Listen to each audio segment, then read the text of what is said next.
guys, here come the dollies. They got fresh sinkers, hot coffee, and the sweetest smile.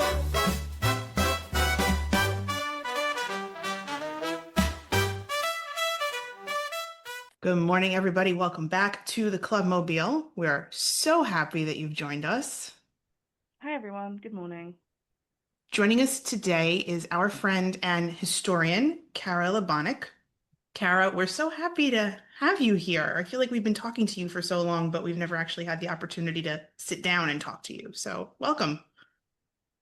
Yes, it's been great. It's been really cool to kind of follow you guys earlier and then podcast and then see the connections to all of the different overlap that we have. That is really an impressive amount. Mm, It it is. really is so much. And it's been such an enjoyable experience to get to know you through that. And I'm excited to know even more. Um, Tell us I everything. yeah, I want to start with where you went to school and how you got to where you are now.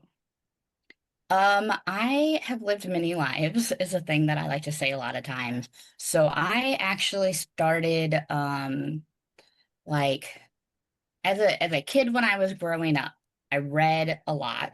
I had a really strong, influential grandmother in my life, and she like had been an English teacher and then retired when I started kindergarten so that she could help take care of me. And she was this huge part of my life and brilliant woman.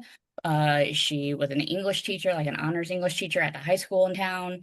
And so it's something that I think I always knew like you're going to go to college and you're going to have this career.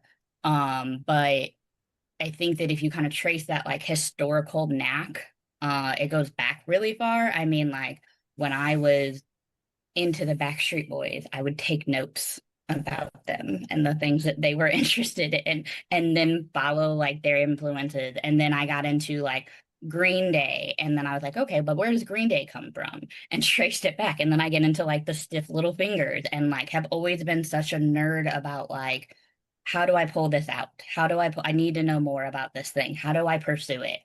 But then I actually went to college first for electronics and I was a trained electrician and I burned my hand on a hibachi grill where I was waitressing and I Oh my couldn't hold a gosh. screwdriver. Oh And so God. just could not physically hold a screwdriver and could not do electrical work Oh anymore. my gosh. I started really pursuing the idea that I could make a living out of this interest I had in history. And so I was at this junior college. I finished my electronics degree there and then went to the Southern Illinois University, Edwardsville, SIUE. It was, it's a great college. It's really nearby. I did not have any money, and so I was going on scholarships and as much as I could. Um, and then I had some really great history professors that enter the scene and really start pulling that influence. My grandma had just died, and it was really great timing for me to take on some new people. I had this incredible instructor named Dr. Kate Surgeon, and she specialized in medieval women's weaponry, which was not a thing I knew you could do. And she was so incredible, and I am in encountering these people who are very animated and passionate about studying history and and this is in like my undergrad still, Mhm. she focused on primary sources in such a way that I was like, oh, yes, there are new things we can learn from what already exists and new ways that we can think about programs. So then I went to I have a master's in history and museum studies from the same university because that history department is stacked. That staff are incredible. Dr. Fowler and Dr. Brian Jack are two individuals who really have helped me. I'm still friends with them today. We still connect a lot. And so with their influence, I went ahead and got a graduate degree in this history. It taught me how to think critically, it taught me how to look for primary sources. It probably was the start where I started isolating the time period and the subject matter for my very specific interests. And I'm really strictly American and really strictly like early 20th century. So I start drilling it down at that point. And I, like I said, I have these incredible mentors, incredible influences through this graduate school program. And I'm getting both sides of things. I'm getting history, but I'm also getting museum studies. And museum studies is so fascinating to me because it's the question of like, you know, like I said, I grew up a poor kid. And so it's always a question of like, okay, what are you going to do with this? You have a master's degree in history. What are you going to do? It doesn't do anything, you know? And so the museum studies side of it really pulled out like, no, you can make this a career. And I wasn't sure really what I wanted to do. Um, Teaching, and I was getting my degree paid for because I was teaching.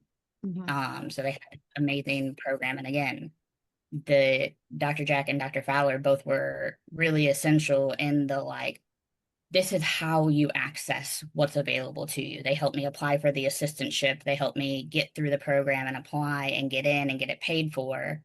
Um, and so then they helped me get into this master's program.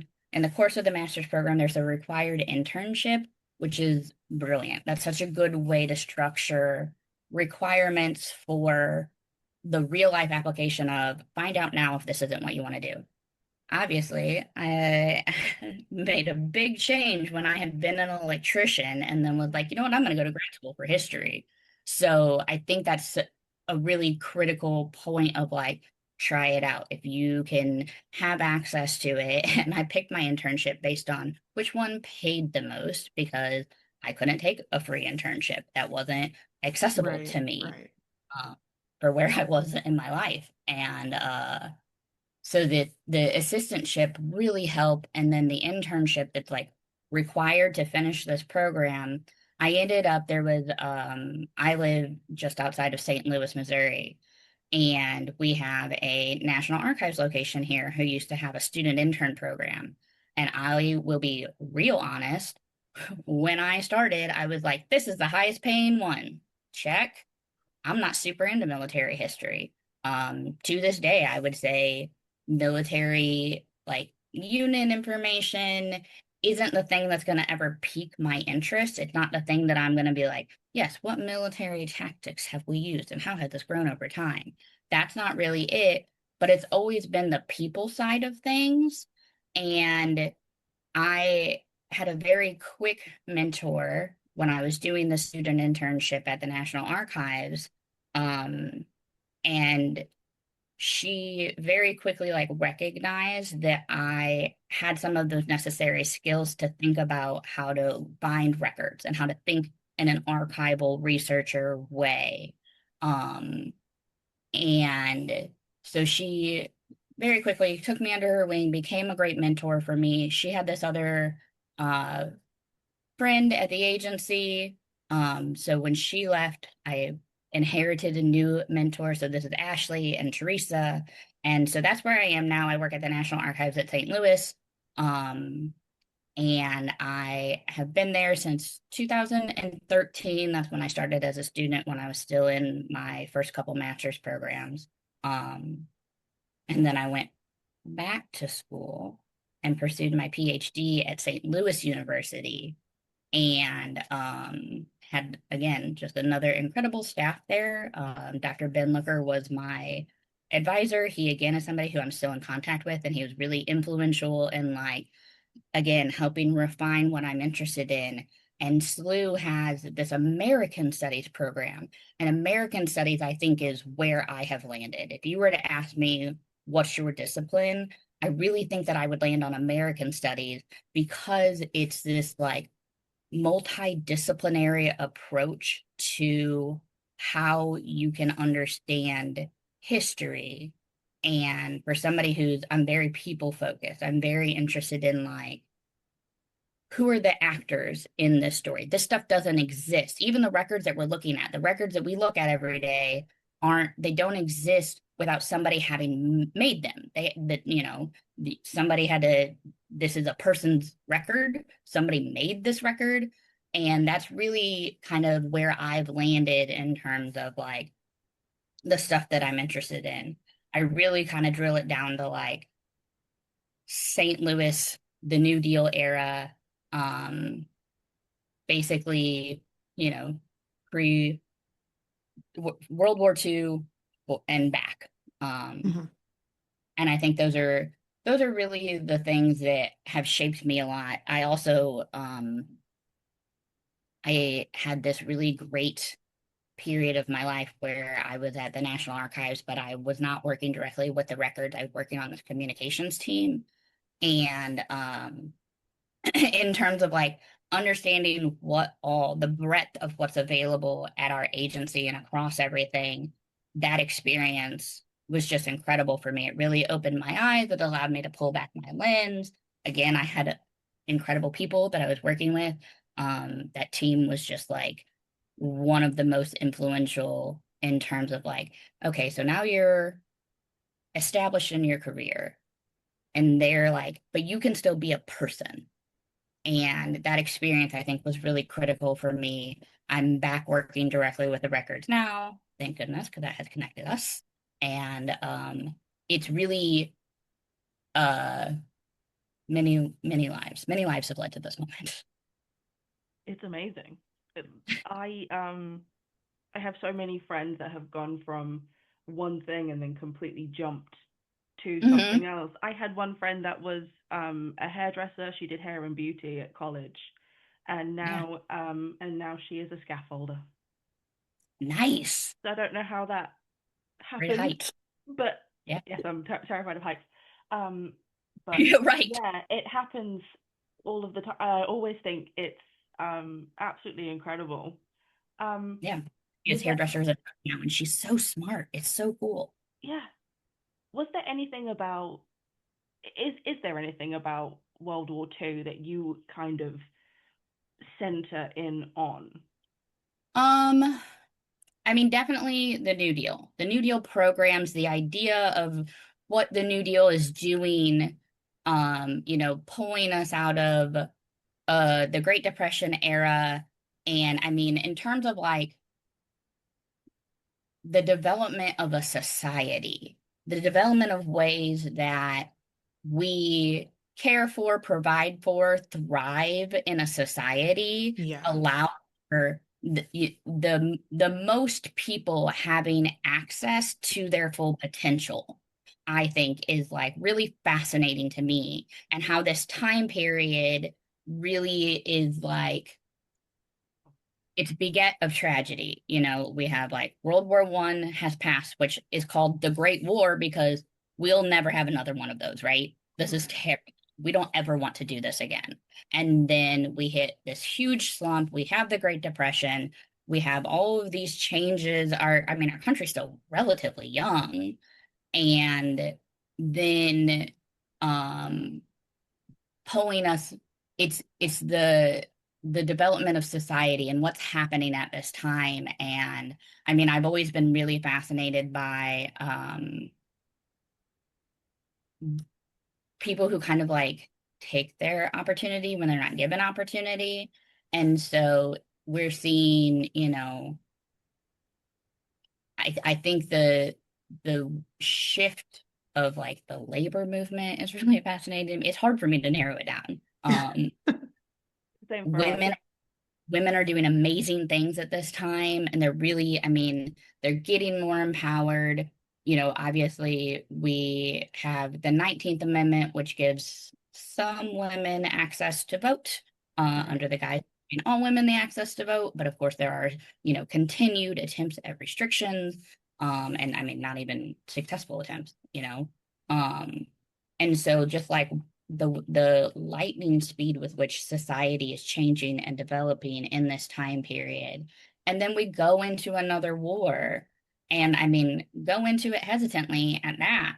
And so I think all of that is so fascinating to me. It's so otherworldly to think that these people lived through these realities that wartime and what that is, and then back from war and what that does to society. And so I think, like, when I when I've done studying, I think it's always the what are people doing? How are people responding? Right. And I think I'll go back to Dr. Surgeon, who kind of was like, where I study medieval women's history. That's not something that people were writing about. So when I study these primary sources, I'm finding the story that's not immediately told. I'm not, if you think medieval times, you're thinking like, what story that about kings and queens, what monarchies, what barons. But she's like, no, I know what normal people are doing. I know how Joan of Arc comes to rise. I know how all of these, and I think that's the fascinating story for me is what are the people doing in these stories? Right. How Right. you read between the lines. And again, back to the American Studies discipline is like all of the different ways that you can read, primary sources. Children's literature as a primary source is cool in American studies because you can be like, what is this? How do you read the cultural telling of what's happening here? And there's so much that's happening in this, massive World War II gaps on both sides, before and after era, Harlem Renaissance. There's so much going on. Yeah. That's amazing. I think I it's so just, cool. it really is so cool because it just, it does. And like the way you say, like, it really boils down to what were regular people doing in their Mm-hmm. lives. I mean, you look at a time like the 1930s when so many women were deciding, like, well, Amelia Earhart can fly a plane, Charles Lindbergh is going across the country. Well, St. Louis you know what? Spears. I don't want to sit home and just raise children and cook dinner and clean my house. If they can do it, why can't I get up in the sky and do it too? Yeah. And it really sheds light on what the average person would Yeah. do to step up and show I'm not just going to sit back on the sidelines. I'm going to get myself involved. And this is regular, everyday people. Yeah. There's a time period where women, this is before and after suffrage Hmm. gets mostly granted, partially granted. Um, and they're these like society Black women, and they're called club women, and their motto is lifting as we climb. And that to me is like such a perfect encapsulation of like this is this is advancement Yeah, driven by a person who maybe did not have equal access before. And that story will grab me every time. I mean, I love an underdog. Yeah. I definitely. feel like we're very much the same, and that's why we've got so into all of the things that we have talked about so far in different episodes. It always seems to be the ones that are treated the least well that we Yeah. have sort of latched Yeah. onto, Yes. especially the wasp because it was essentially snatched from them. The rug was They pulled were, out from oh under my them. God, they were classified as an experiment for years. Yeah. Just an Yeah. experiment. Yeah. That's All that hard work, and it wasn't even recognized until the late 70s. It's and just, he continues to struggle. So this is going to be like little teaser for your podcast host or your podcast listeners. I'm giving a presentation. The National Archives does a series called Know Your Record series. And I'm going to give one on the women's air service pilots and kind of tell the trajectory using our records because when they're in, 1943, 44, even, when they're the women's airfaring service and they're kind of getting set up and figuring out their lives, yes. um, we have those records. They're considered federal civil service employees of the Department of the Army Air Force is what's called at the time. And so we have all those Mm, individual personnel folders. that's And amazing. but then the story twist, and those records by themselves, incredible. They're Mm. so cool. They've got some of my favorite like records and an individual, what's your favorite thing to find in a record kind of question. is beget of working with those records. Actually, one of the mentors I talked about, Ashley, she wrote a really great article about them in like probably in 2013. Um, but then the story twists because these incredible women continue to talk to each other and continue the Order of Fifinella. So cool.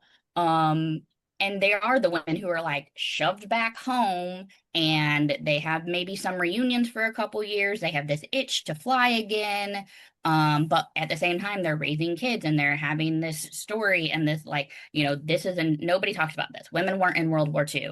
Right. Um, and especially like no Black women served as WASP. There's, a Native American woman, there's a couple Asian American women. Right. So there's Right. a little bit of a mix, class-wise, very diverse. Um, and so then we skip in the 1970s, they have this like reunion. They talk to Hap Arnold's son, Bruce Arnold, so cool, who's like, I'm with you on your fight. And they fight and they get partial military benefits successfully 30 freaking years later in 1977. And then now they have military records. The Air Force branch took their civilian records, copied them, made them military records. And so it's so cool, the, institutional history and the story of their fight, I mean, is one of my favorites for sure. Mm. One of ours too. I definitely feel like I remember reading, and when you can tell me if I'm wrong or not, but I remember reading that one of the things that really flipped the decision to give them military status or veteran status was that their discharge from Mhm. the Women's Air Force Service pilot, their discharge papers said honorably discharged from service with the U.S. Army Air Force. Yeah. And the women said, well, if I wasn't part of the Air Force and if I wasn't part of the war, then how come I was honorably discharged from the Army Air Force? And I Yeah. think I remember that being what really flipped the vote to give Yeah. them military status. There was one Congress person who was like really holding out and Yeah. really the objector. And somebody passed that the story is, somebody passed that paper over Hmm. one of the documents. And I mean, to call it a discharge paper isn't they couldn't have taken that like to the VA and gotten Right. benefit. It's not that, but it is. I mean, they're serving on bases. They're flying with military pilots. They're flying, helping train military pilots, and they have to have, a captain or officer of whatever level sign off on some of their stuff. Hap Arnold signed some of their papers. These women flew the B-17, the So B-29, the B-29. I'm like, I see the size of a B-29 next to a B-17, Oh, and it's I'm like, huge. I'm floored at the fact that there was 11 of them that flew the yeah, B-17. And I'm like, oh my God, it's a massive plane. Then I yeah, see a picture of the B-17 next to the B-29. I said, oh my God, look at the yeah, size difference. Look at the yeah, size difference. The 29 is tremendous. yeah. I Mm. really like that They story. got in And it. They got in it with no fear. Nope. You want me to fly it? Okay, I'll fly it. yeah, Like, yeah. oh my God. Yeah, the Silver Wings book has Oh, that that incredible book. story too about how like the men were afraid to fly it because it had some Mm-hmm. trouble coming off of the line, and so they brought in the women because then it'll like emasculate the men if they won't fly it too, which is like such a good story. That's a, It worked. It worked it in did work, yeah. everyone's favor because the women get to fly this tremendous Yeah, plane. But also, I always find it incredibly funny that after that they said, "Oh, we better get in it and we better fly Yeah. this Oh, thing the girls because just flew it. We better, we're you gonna look a know, bit silly otherwise." light a fire under our ass and get in there. Right? But yes, Would you say the wasp was your favorite rabbit hole to fall down? Because we love a good rabbit hole. We're constantly digging ourselves into them and not escaping out of them. always. Or do you have another historical rabbit hole that you find yourself Alice in Wonderlanding down? yeah. I mean, I would say it is my current rabbit hole. Mm. Hmm. Um, but there have been so many. I was really deep into the code breakers for a long time, the World War Mm, II era female code breakers. And it was right before Eliza Mundy wrote, which is also an incredible book. And so I think the first thing I do when I open a book now, so I've got some books next to me right now. And the first thing I do is always say, like, did you use our records? Did you look at the National Archives records? It's always like the first thing that I look at. And honestly, very often they don't. There are so mm, many like administration level records that help right. review. And really, it's a great, like, in terms of a researcher, and then like somebody who is like a trained researcher, I think that this is, for me, that's my entry point as like the top of my rabbit hole is how do I find out what these groups are, so then I can find out their individual person stories and the struggles that they encountered.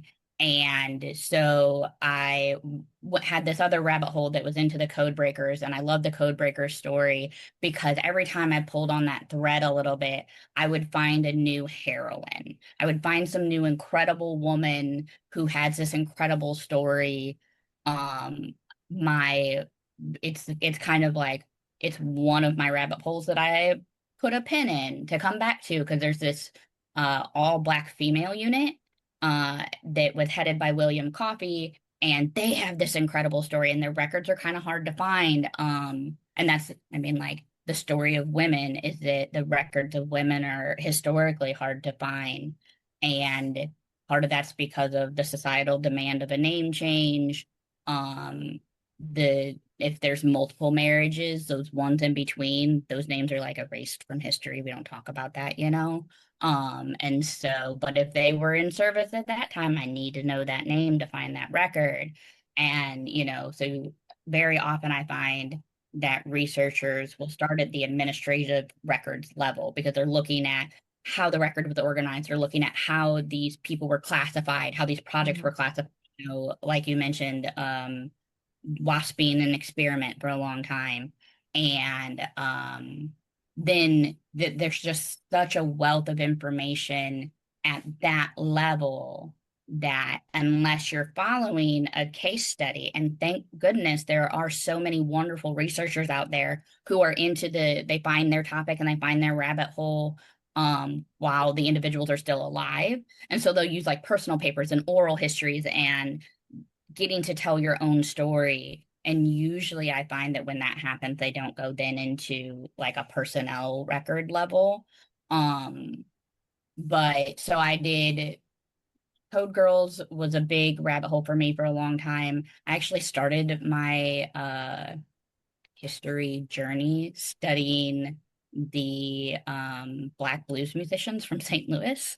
And That's interesting. that was really such a good study of community and the ways that like these people who were not given any access to anything still organized and created this community and taught each other the piano and the trombone and the clarinet and singing. And Louis Armstrong's going up and down the river and he's in St. Louis sometimes. And Jelly Roll Morton is from St. Louis. He was one of the union leaders for the musicians union in St. Louis. And like the way that you're creating forest community, but then what you do with that and that Mhm. agency retake has always been really fascinating to me. So like I have a never ending list of rabbit holes. I mean, I have like notes on my phone, like Charlie Day and It's Always Sunny, where he's got like walls of Pepe. That's me all the time. I've got notes everywhere of like new things I'm going to pull threads on anytime I see anything. Like y'all have posted some stuff. Um, just every different version of like, oh, would we have a record about that? Let me pull on this one. That's always where Yeah. I go. And I think that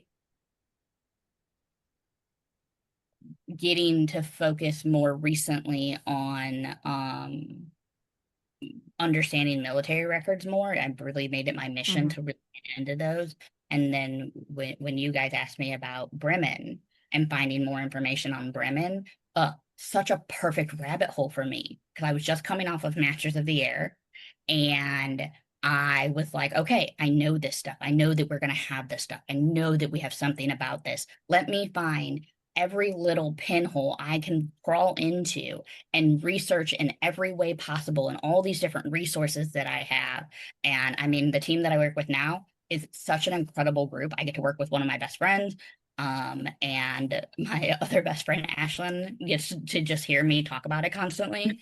Um, and so the team that I have now are so supportive and so incredible. And I can go and ask them any question at any time and be like, hey, you know about this thread. Hey, you know about this thread. And we have such a good collaborative working group that as a researcher, that's what I get to do for a living. And it's so fun. And it's like, I'm a professional rabbit holer.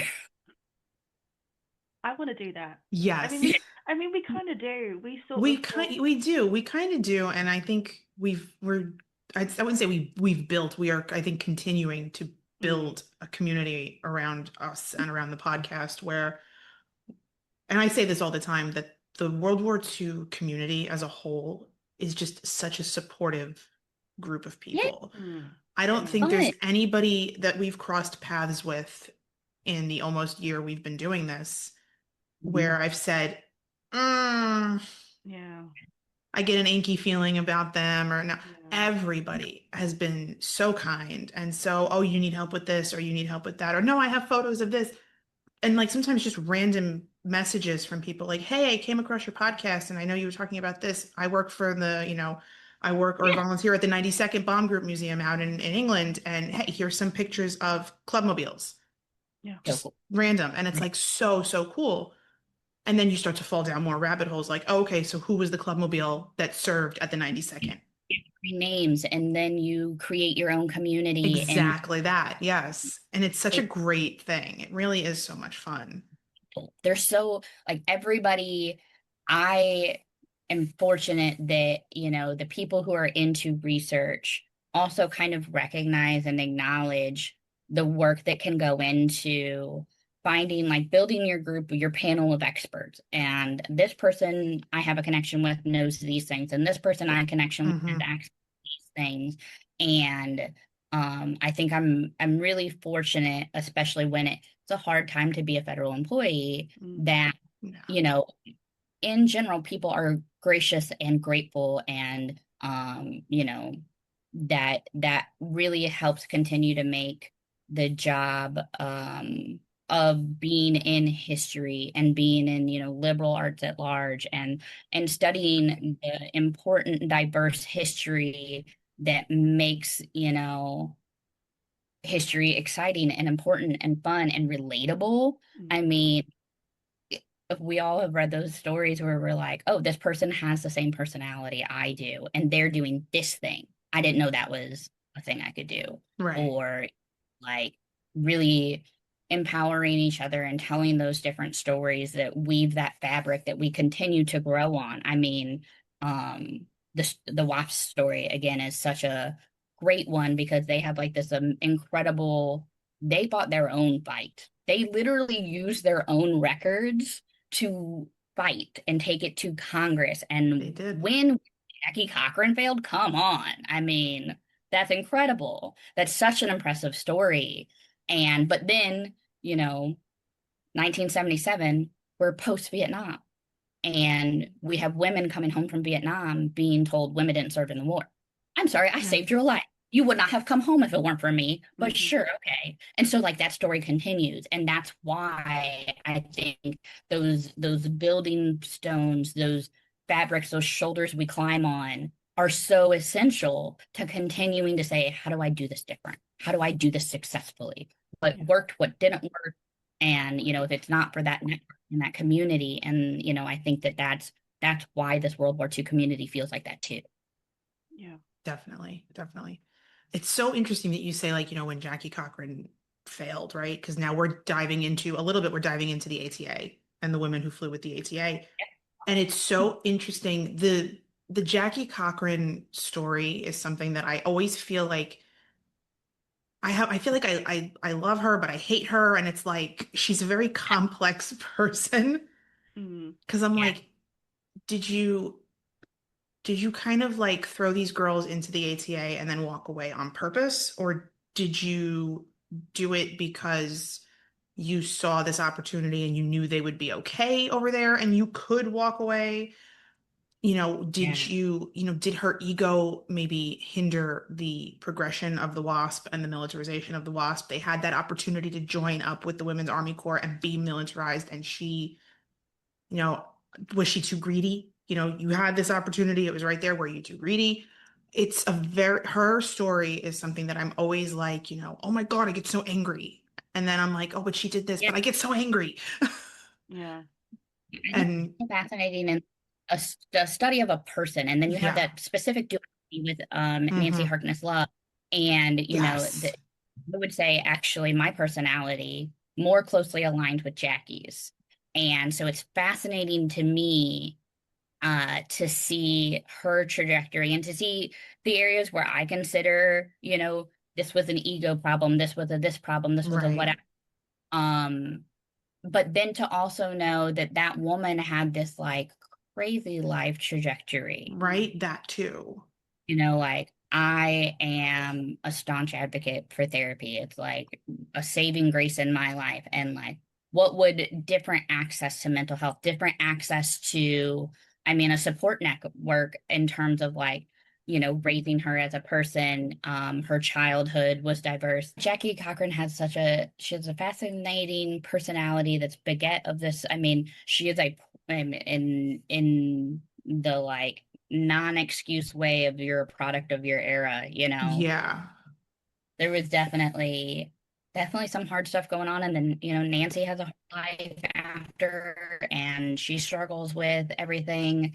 And I mean, I really do, like I said, I am fascinated by where those turns happen and what's happening in society at this time. And Jackie really builds this like through her own both like vivaciousness, but Hmm. also like her tenacity. She pushes forward, she makes her life what it needs to be. She I don't know, she makes some errors, but also I always want to be like, what was your panic? What was your actual fear here? What did you need to retain in this denial to other people? And you know what a life and what a story. And like I said, my personality aligns more closely to Jackie, so when she makes some of these like busting through doors and making these alliances and making this stuff happen and not taking no for an answer and leaving this deluge of troubled men in her wake, like that's great, that's relatable for me. But then also it's such a good lesson for me to be like, okay, tenacity is not the only approach to things. Sometimes there's Right. finesse. And really learning those like as an adult functioning person in society, where does confrontation not work and where does confrontation work? Absolutely. Yeah. There's this huge thing with her that I've like started to take note of, and there's a different version of her story everywhere. Like Yes. Yes. in Silver Wings, it's a great story, but it's different to the one that we're reading in Spitfires at the moment. Yeah. And Yeah. then when I went to the Museum of Flight here in Seattle, there is like a ghost written book. It's an autobiography, but it's written by somebody else, and it's 100 and something pages listing all of her achievements, which is great. But when Yes. you have read everything else, you're like, Is that the one that her mm, niece published? I believe so. There's two I remember Dr. Kate saying that her biographies. niece put one of them out, but I don't remember which one it Yeah, was. I don't remember That when it was. that's that exact complication to me. I'm always diving into books to saying, did you look at a personnel record? Yeah. Hmm. Because the oral histories have natural subjective bias in them. This is my life through my lens. And Right. and you're somebody who like is pretty self-aware or, emotionally intelligent in such a way, which I mean, we don't have access to this at these times. Um, I think that, you can balance those stories out by finding that record.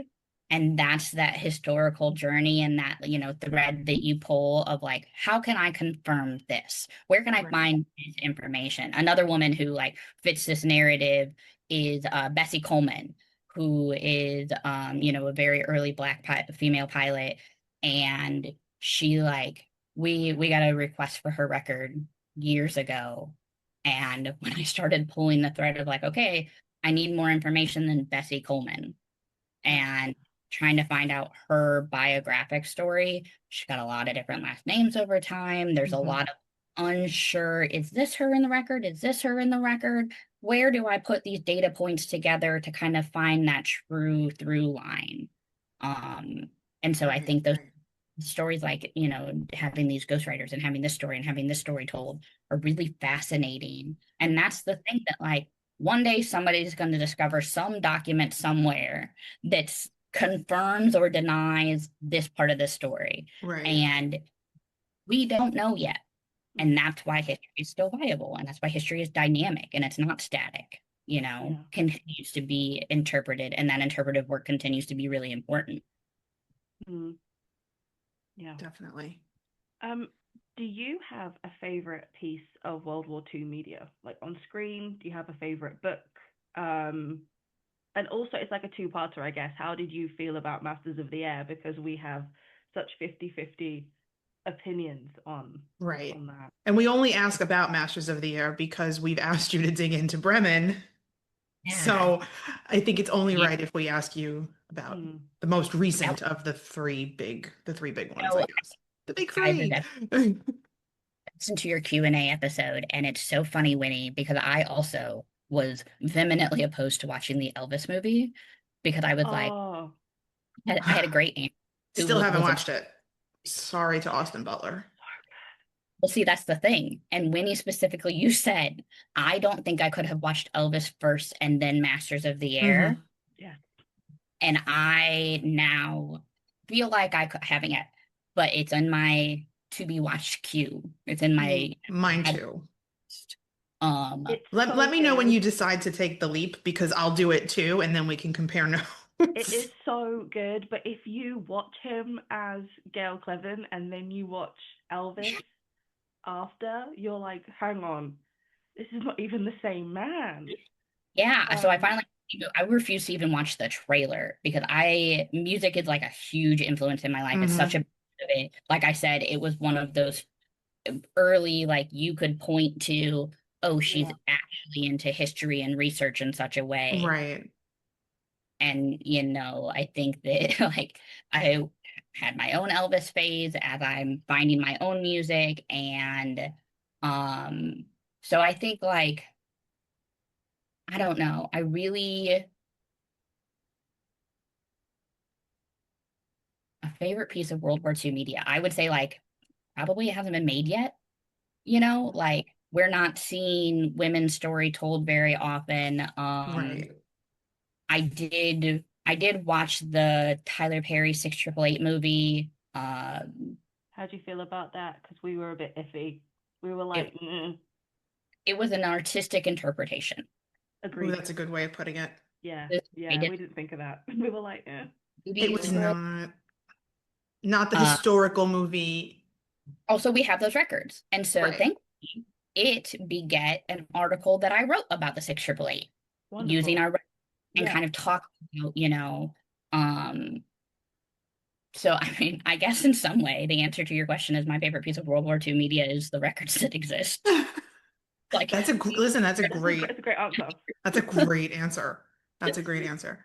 but so I'm going to talk about my favorite piece that you can find in a record, my favorite individual page that's found in some personnel records is an effects list.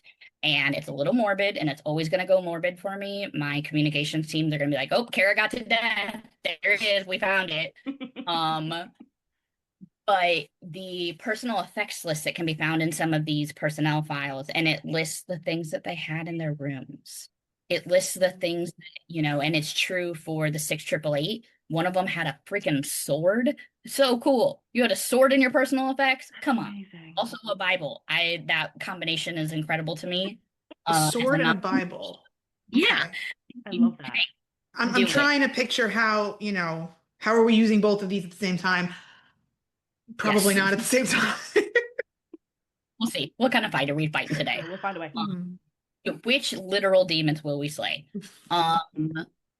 But then also particularly I find them compelling in women because it'll be like Revlon #2 compact. And I'm like, oh, that's so cool. It's such a specific, and you can find them for any, I mean, the Red Cross has them in because we have some records if they died in service and the army handled their burial, those records will exist there.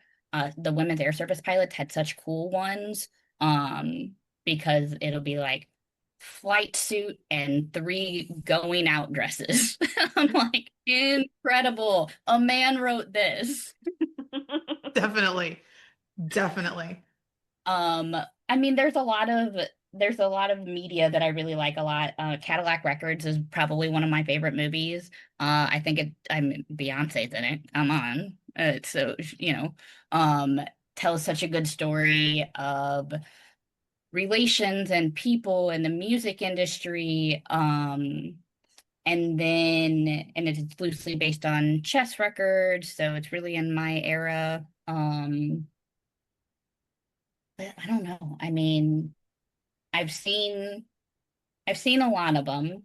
I do tend to stay in the kind of like World War II era. Mhm. I just read a book called Book and Dagger, and it's about the Office of Strategic Service and how they entered World War II without a strong like spy base.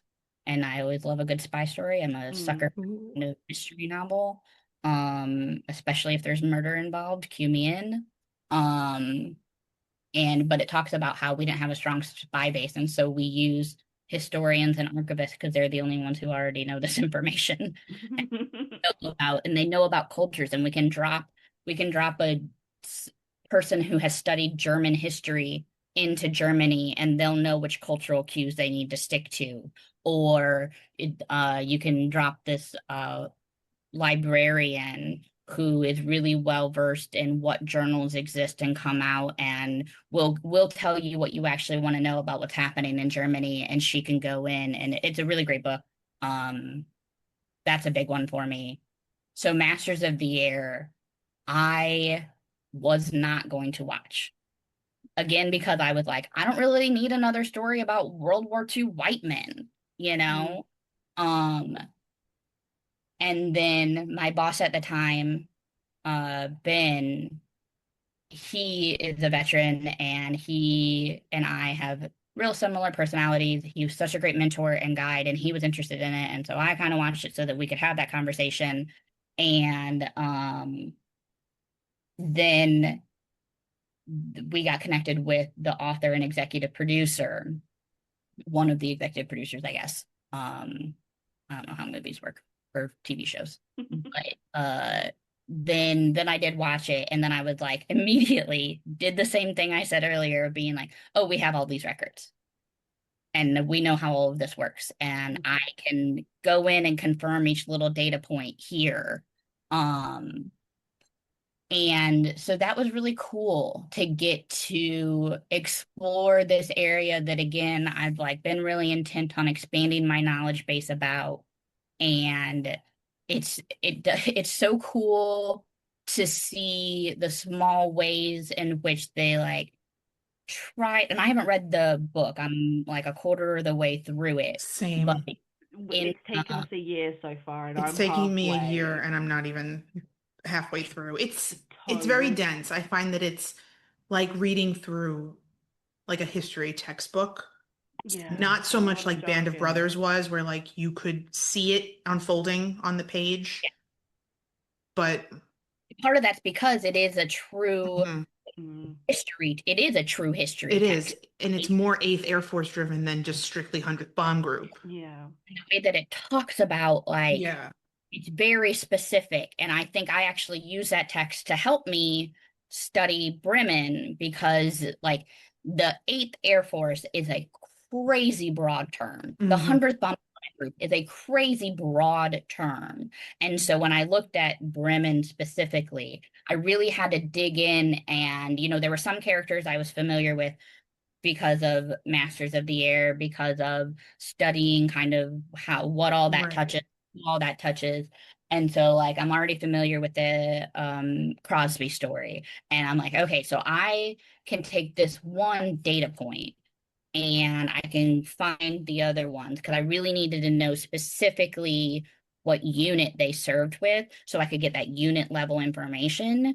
So then I can confirm what this crew is. And I mean, when we're talking about like this plane, but drilling that down is, I mean, it's an intensive amount of research, but then it teaches me about the records and the holdings, and then seeing the trajectory of, some of those individuals who survived this mission and then die later and continue on. And like, they're the one plane that comes back, or, what planes don't come back.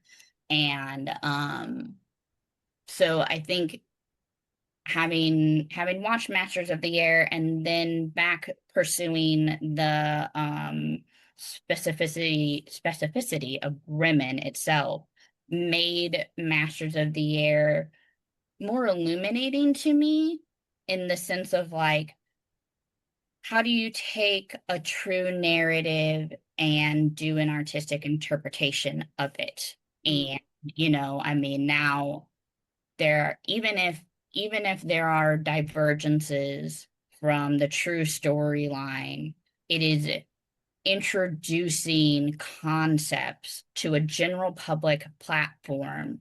And I mean, there is increased research surrounding it and getting to correct things that were done wrong the first go round, and encouraging people. I mean, there's not a ton of books written about like the Women's Air Service pilots. There's not a ton of books written about code breakers. There's not a ton of books written about like the World War I telephone operators, the Hello Girls, or the Donut Dollies. There's not a ton, but there's more than one. And I think that's really important, because when you tell that story and you keep telling that story, it encourages people to understand those interpretations continue in an important way. And there's always room for more interpretation, And so I think that Masters of the Air is, I mean, Crosby wrote his own book. Yeah. So to take that and to say, I can build on this, that I am a big fan of. Yeah, of course, there were some things about it that were like, oh, you could have looked at this. Oh, you could have looked at this, and added to that story, or padded that story out. I mean, when we talked to the author and the executive producer, and we're using our records to kind of illuminate that talk, there were things that I know weren't used in the writing of that text that we got to show, and that was very fun and fulfilling. And so Masters of the Air, I think, has now a special place for me because it has done something for me and my growth and my understanding.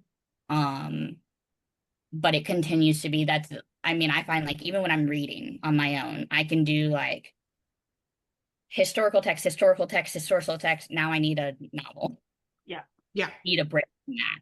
And so, I mean, even I can go the other way too, where I find myself in like World War II female spy genre. And I'll get like 3 in a row, and then I'll be like, I can't read this again. I can't read this. Like, I know too much about the history to read another one of these. Or like I'm too mad. My friend Kristen Phillips always tells me I should write a book because I'll be like, no, this is the actual story, and it's more interesting. It's more compelling to me. So there's a lot of that. I don't know if I could drill down a specific piece of like World War II media that I put on repeat, or that I go to. I just read The Women, which my yoga instructor recommended to me, so she was right on the money. My aunt has been And that's telling me I need to read it for months. And I'm like, I it's promise. And every time I get ready to open up a new book, it's like, we're going to read this because, book club or, it's research for something that we're doing for the podcast. And I'm like, all right, this book's going to sit on the back burner again. My yeah. God, And again. I'm a huge proponent of listening is reading. However you get this, you get this. Mm. Right. So I long as ended you up consume it. Yes, I agree. had to take breaks when I was listening to it because it was heavy and it is a novel. It's Yeah. not nonfiction, but I think that author does a really good job making it accessible and approachable, regardless of where you are on the level of like Mhm. into history or critical thinking, or I mean, it can be both a novel and a historical text. Yeah. Um, and I think it will have you starting to ask those questions of like, I mean, she covers class, she covers race, she covers gender. It's really good. I mean, in terms of like just introducing those Right. topics. Um, so that's probably the most recent one. I keep looking at my bookshelf to be like, Like, what else is there? um, anything that talks about St. Louis, I'll always pull a thread on. I'm very fascinated with history. I think St. Louis as a city is it's like this little big city, and it's such a unique community. It's such a unique access point of being like we have the amenities that a big city has. We have an airport, um I've never grown up having to drive 3 hours to an airport. And what does that mean? And, it's just right across the river. Um, but it also, it has so many small town feels. Like we're very Midwestern. We're very, we, we know the neighborhoods and, so I love St. Louis. And so anything that kind of starts to pull on that thread and tell that story and how it fits in a national conversation, that'll always get me. There was a really good one about Pruitt, Idaho, which was a neighborhood that was specifically to serve a Black community and just fraught with issues. And like, how does something like that happen? I love that Yeah. story.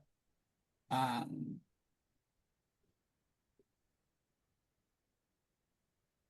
Now I'm looking at my records over here. I have like You my have favorite. a little pencil. You really are Charlie Day. Yes, yes. Yeah. I mean, I'm only um yeah, I don't know. I would say anytime you tell me a story of an underdog, Mm, basically that's my hook. yeah, I think we're very much the same. Definitely. Mm. I think that is an excellent place to wrap up. Cara, thank you so much for joining us this morning. This has been excellent, and I'm so glad We had that such a we. great time I'm so finally glad getting we to get sit to. down and talk with Yeah. you, not just over email either.